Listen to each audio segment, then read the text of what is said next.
Disney, pues tiene sentido. Y ahí tenemos las novelas gráficas de Derek Storm, hechos Exactamente. por nuestro amigo Bendis. Exactamente, el calvo asqueroso. No, a ver, estamos en directo, no podemos decir estas cosas. Dios, Bendis. Ay, Bendis. No sé, yo particularmente las novelas me las he leído y no soy demasiado optimista con respecto al cómic. Pero O sea, porque las no me- novelas no te gustan. No, ¿O no, porque es que no las te- novelas me gustan mucho. Ah, vale.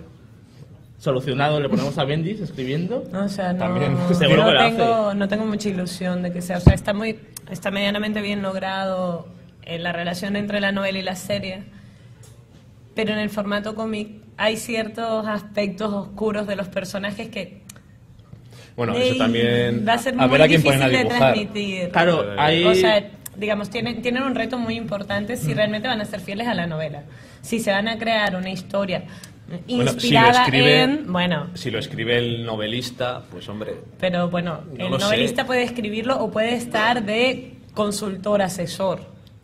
Y Que- todos sabemos el Sí. caso que le hacen en según qué ocasiones a los asesores consultores. Hombre, de momento han dicho que Jeff Lindsay se encargará de guionizarlos. Luego, ¿hasta qué punto va a ser Después esto? meterán a Paul Jenkins. Claro, en plan...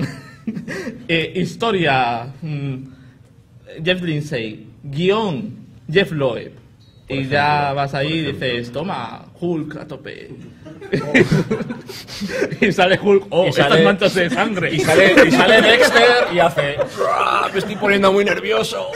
Y se convierte. El oscuro pasajero. Eso sí que molaría, ¿eh?